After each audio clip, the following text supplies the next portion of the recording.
பிரச்சனையா போயிட்டுருக்கு. தம்பிய கடத்துனாங்க அப்படின்ற மாரிலாம் போயிட்டுருக்கு. அது எதனால என்ன விஷயம்னு தெரியல எனக்கே.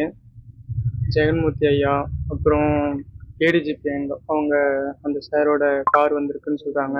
இதெல்லாம் எங்களுக்கு தெரியாது. என்ன நடந்ததுன்னும் எங்களுக்கு ஒண்ணும் புரியல. நான் லவ் பண்ணோம். நான் 5 இயர்ஸ் கிட்ட லவ் பண்ணோம். கல்யாணம் பண்ணோம். அவங்க வீட்ல புடிக்காம கொஞ்சம் மேரேஜ் பண்ணிக்கிட்டோம். அவங்க வந்தாங்க. வந்து பேசுனாங்க. இந்த மாரி போலீஸ் ஸ்டேஷன் வந்தாங்க. நாங்களும் எழுதி குடுத்தோம். ஒய்ஃப் போமாட்டேன். இல்ல நான் உங்க கூட தான் இருப்பேன் அப்படின்ற மாரி சொல்லிட்டாங்க. ஸோ 3 வாட்டி எழுதி குடுத்தோம். பூந்தமல்லி ஸ்டேஷன்ல 2 வாட்டி எழுதி குடுத்தோம். அ திருவள்ளூர் ஸ்டேஷன்ல எஸ்பி ஆஃபீஸ் போயிட்டு அங்கேயும் ஒரு வாட்டி எழுதி குடுத்தோம். எழுதி குடுத்ததுக்கு அவங்க ப்ராப்பரா எடுத்து அவங்களுக்கு கால் பண்ணி வர சொல்லி, அவங்களும் ஸ்டேஷன்ல எழுதி வாங்கிட்டு தான் லாஸ்ட் டைம் அனுப்பிச்சு விட்டாங்க. எஸ்பி ஆஃபீஸ்லயும். அனுப்பிச்சு விட்டதுக்கப்புறம் நான் ஓகே ப்ராப்ளம் இல்ல. சால்வ் ஆயிடுச்சு எல்லாம் அப்படின்ற நம்பிக்கையோட நான் ஒர்க் போக ஆரம்பிச்சேன். ஒரு 2 மந்த்ஸ் கொஞ்சம் ஃப்ரீயா இருந்தது. அதுக்குள்ள திடீர்னு இந்த மாரி சம்பவம்னு சொன்னாங்க. அதனால தான் நான் இந்த வீட்டுக்கே வந்திருக்கேன். அதுக்கு முன்னாடி வேற இடத்துல தான் இருந்தேன். இப்ப நீங்க கல்யாணம் பண்ணிட்டு நீங்க வெளிநாடு எதனா போனீங்களா? இல்ல வெளிநாடுலாம் எங்கேயும் போகல. எப்ப கல்யாணம் பண்ணீங்க? கல்யாணம் பண்ணது 15ஆம் தேதி ஏப்ரல் மந்த் பண்ணோம்.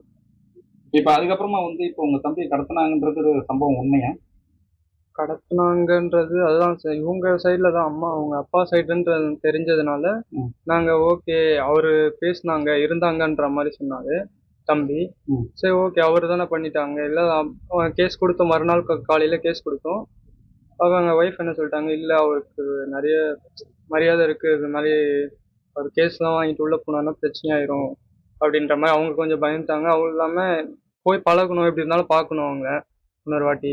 அவங்க நான் போலனாலும் என் ஒய்ஃப் சைட்ல இருந்து போவாங்க, மீட் பண்ணுவாங்க, ஏதாவது ஒன்று இருக்கும். ஸோ அதனால நாங்க கேஸ் வாபஸ் வாங்கிட்டோம். புதன்கிழமை வாங்கினோம். ஆமா. அவர் எந்த ஊர் ஆக்சுவலா? அவர் தேனி சார். இதுல உங்க அம்மா சொன்னாங்க புரட்சி பாரத கட்சி தலைவருக்கு சம்பந்தம்லாம் இல்லைன்னு. அது உண்மைதானா? ஆமா சார். எங்க சைட்ல இருந்து அந்த அவரு எனக்கும் கால் பண்ணவும் இல்லை, அவர்கிட்ட நான் பேசவும் இல்லை. அவரு தலைவர் அவர் மேல இந்த மாதிரி ஆமா என் பிரச்சனையில சம்மந்தம் இல்லை. எதனால இழுக்கிறாங்கன்னு எனக்கு புரியல.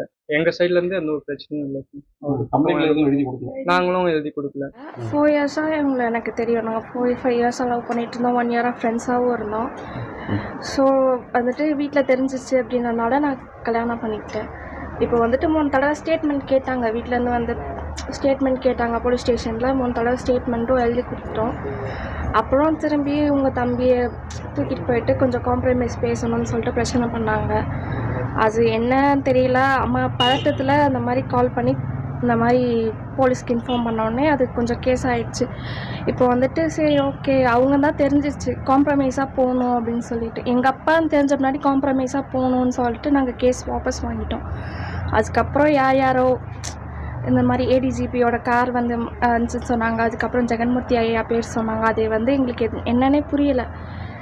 ஏன் அவங்களாம் இதுக்குள்ளே இன்வால்வ் ஆனாங்க, எதனால் அவங்க பேர்லாம் வருது, எங்களோட கேஸ்னால ஏன் அவங்க பேர்லாம் வருதுன்னு சொல்லிட்டு எங்களுக்கு சுத்தமாக இது வரைக்கும் புரியவே இல்லை. எங்களுக்கு வந்துட்டு எந்த ப்ராப்ளமும் இல்லாமல் எங்களை நிம்மதியாக விட்டாங்க அப்படின்னா நாங்கள் எங்களோட ஃப்யூச்சர் அடுத்தடுத்து நான் இப்போ படிக்கணும் அப்படின்னு நினச்சா நான் படிப்பேன், ஒர்க் போகணுன்னு நினச்சா நான் என்னோடய ஜாப் வச்சு ஒர்க் போவேன். ஸோ எங்களை நிம்மதியாக விட்டால் மட்டும் போதும் அப்படின்னு சொல்லிட்டு நாங்கள். உங்களை எதாவது மிரட்டினாங்களா? இல்லை, என்ன எதுவும் மிரட்டலை. காம்ப்ரமைஸ் பேசுறதுக்கு தான் கூப்பிட்டுட்டே இருந்தாங்க. ஓகே இத்தனை தடவை வந்துரு வீட்டுக்கு வா அப்படின்னாங்க. நாங்கள் ஒரு ரிசப்ஷனாகவோ இல்லை திரும்பி மேரேஜ் எல்லாரையும் கூப்பிட்டோம், மேரேஜ் பண்ணுறோம் அப்படின்னு சொன்னாங்க. எல்லாருக்குமே ஓகே தான் சொன்னோம். அவங்க ஏன் திடீர்னு இப்படி இறங்கினாங்க, இந்த பையனை கூப்பிட்டு போய் எங்கே இருக்காங்க அப்படின்னு சொல்லி கேட்டாங்கன்னு எனக்கு இது வரைக்கும் தெரியும். இந்த தொடர்பு இந்த கேஸ் உங்கள் கேஸில் ஏடிஜியோட கார் வந்ததாகவும் அவரு அந்த தம்பி கடத்தினதாகவும் ஜெகன்மூர்த்தி இன்வால்வ் ஆனதாகவும் கூறப்படுகிறது. இன்றைக்கி இந்த கேஸ் தான் இன்றைக்கி தமிழ்நாட்டிலேயே பெரிய கேஸாக போயிட்டு இருக்குது. எப்படி பார்க்குறீங்கம்மா? ஆனால் எங்களுக்கு என்ன இது வரைக்கும் புரியல. ஏன்னா இவங்க அந்த கார் இவங்களை கூட்டிகிட்டு போகிற போதெல்லாம் நாங்கள் இந்த இடத்துல இல்லை. நாங்கள் ஒர்க் ஓகே பிரச்சனை முடிஞ்சிச்சு, நம்ம இவருக்கு ஒர்க் அங்கே செட் ஆகிடுச்சு. சரி நம்ம அங்கேருந்து கொஞ்ச நாள் ஒர்க் பார்க்கலாம், சரி நாங்கள் ஸ்டடீஸ் கண்டினியூ பண்ணாலும் பண்ணுவேன், இல்லாட்டி 1 இயர் ஒர்க் போயிட்டு அப்புறமா கூட அதை நான் கண்டினியூ பண்ணலான்னு சொல்லிட்டு அந்த ஒரு பிளானில் தான் நாங்கள் இருந்தோம். திடீர்னு தான் எல்லா நியூஸும் போகிறது. இப்போ எங்களுக்கே தெரியாது. இப்போ நியூஸில் ஒவ்வொன்றா வர தான் எங்களுக்கே ஷாக்காக இருக்குது. என்னடா இது இப்படி இல்லாமல் நடந்திருக்கு அப்படின்னு சொல்லிட்டு. அங்கே அரெஸ்ட் ஆனாங்கல்ல, வனராஜா உங்க தந்தை வச்சுங்க, மணிகண்டன் யாரு, கணேசன் யாரு, சரத்குமார் யாரு, மகேஸ்வரி யாருன்னு தெரியுமா உங்களுக்கு? இல்லை சரி. மகேஸ்வரி உங்களுக்கு ரிலேட்டிவ் இது கிடையாது? கணேசன் தெரியும். அவர் அவர் என்ன ரிலேட்டிவ் உங்களுக்கு? அவர் வந்துட்டு டாடி கிட்ட பார்ட்னரா இருந்தார். ம். எனக்கோ சித்தப்பா, நான் அவரை வந்துட்டு சின்ன வயசுல இருந்து பார்த்துட்டு இருக்கனால அவரை சித்தப்பா சித்தப்பான்னு சொல்லி கூப்பிடுவேன். ம். அவரனால எனக்கு அவர் தெரியும். ம். இல்ல ஏடிஜி சாரோடைய லிங்க் உங்க உறவினர்கள் யாரும் இருக்கா மாதிரி சொல்றாங்க, அது தெரியுமா? எனக்கு அது தெரியாது. ம். சரி, இப்போ உங்களுக்கு என்ன தேவை? பாதுகாப்பு ஏதாவது வேண்டுமா? நீங்க எங்களுக்கு பாதுகாப்பு வந்துட்டு அது போலீஸ் தரப்புல அவங்க எங்களுக்கு மேல இருந்து உத்தரவு வந்திருக்கு, நாங்க தரோம் அப்படின்னு சொல்லியிருக்காங்க. அதுக்கு நாங்க வந்துட்டு எந்த இதுவும் பண்ண மாட்டோம். ம். எங்களை வந்துட்டு இந்த பிரச்சனையில இருந்து எப்படியாச்சும் நாங்க வெளியே வந்து எங்களுக்கு ஒரு நார்மல் லைஃப் வேணும். எவ்வளவு நாள் நாங்க இந்த பிரச்சனையிலேயே உட்காந்துருக்கு, 3 months ஆச்சு இந்த பிரச்சனையில தான் நாங்க உட்காந்துருக்கோம். இந்த பிரச்சனை ஓரளவுக்கு முடியணும், முடிஞ்சிட்டு எங்களுக்கு நார்மல் லைஃப் வேணும். அதுதான்